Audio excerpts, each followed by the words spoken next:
નમસ્કાર, આપ જોઈ રહ્યા છો સ્પાર્ક ટુડે ન્યૂઝ। ઉલ્લેખનીય છે કે વર્તમાન સમયમાં મુસ્લિમ બિરાદરોના પવિત્ર એવા રમઝાન મહિનો ચાલી રહ્યો છે અને આગામી સમયમાં રમઝાન ઈદનો તહેવાર આવશે। આ તહેવાર શાંતિપૂર્ણ માહોલમાં સંપન્ન થાય અને વિસ્તારમાં કાયદો અને વ્યવસ્થા સાથે શાંતિ અને સલામતી જળવાઈ રહે તેને ધ્યાનમાં રાખીને કેવડિયા વિભાગના ડીવાયએસપી સંજય શર્માની અધ્યક્ષતામાં અને તિલકવાડા પોલીસ મથકના પીઆઈ ગામિત મેડમની દેખરેખ હેઠળ તિલકવાડા પોલીસ મથકે શાંતિ સમિતિની બેઠક યોજાઈ। આ બેઠકમાં તિલકવાડા નગર તેમજ તાલુકાના ગ્રામ્ય વિસ્તારના આગેવાનો ઉપસ્થિત રહી બેઠકમાં થયેલી ચર્ચામાં સહભાગી બન્યા હતા। આ બેઠકમાં ડીવાયએસપી સંજય શર્માએ ઉપસ્થિત આગેવાનો સાથે સીધો સંવાદ કરતા જણાવ્યું કે આગામી સમયમાં રમઝાન ઈદનો તહેવાર આવી રહ્યો છે અને નર્મદા પરિક્રમા પણ શરૂ થવાની છે, પરંતુ ઘણીવાર આવા તહેવારોના સમયમાં કેટલાક અસામાજિક તત્વો સોશિયલ મીડિયામાં ખોટી પોસ્ટ કરીને માહોલ બગાડવાનો પ્રયત્ન કરતા હોય છે। એટલે કોઈ પણ વ્યક્તિએ આવી ખોટી પોસ્ટ કરવી નહીં। જો કોઈ આવી પ્રવૃત્તિ ધ્યાને આવે તો તરત જ પોલીસનો સંપર્ક કરવા લોકોને અપીલ કરી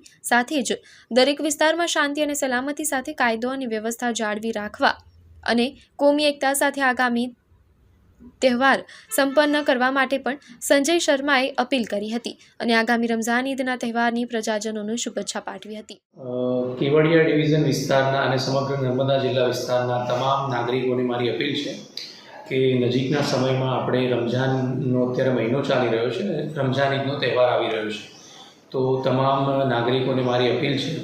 કે આપણે જે આવનાર જે તહેવાર છે એમાં બંને ધર્મનું એકબીજાનું માન મર્યાદા જળવાય અને શાંતિ અને સૌહાર્દપૂર્ણ રીતે આ તમામ ધાર્મિક તહેવારો પૂર્ણ થાય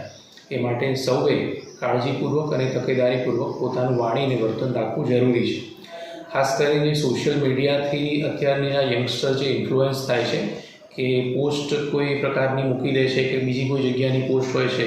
અને એનો પ્રતિભાવ અહીંયા પોતાના સ્થળે આપવા જાય છે, એટલે એ ખરેખર એમને એવું ન કરવું જોઈએ અને સોશિયલ મીડિયાથી આ પ્રકારની ધાર્મિક લાગણી દુભાય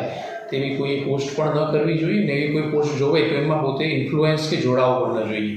આ તમામ નાગરિકોને મારી અપીલ છે। બાકી વર્ષોથી નર્મદા જિલ્લામાં આ બંને ધર્મના તહેવારો શાંતિપૂર્ણ અને એકબીજાના સહકારથી મનાવવામાં આવે છે અને આ વર્ષે પણ તમે શાંતિ અને સહકારથી એકબીજાના ધર્મનું સન્માન કરતા એકબીજાના ધર્મને સહકાર આપતા મનાવો એવી મારી તમામ નાગરિકોને અપીલ છે।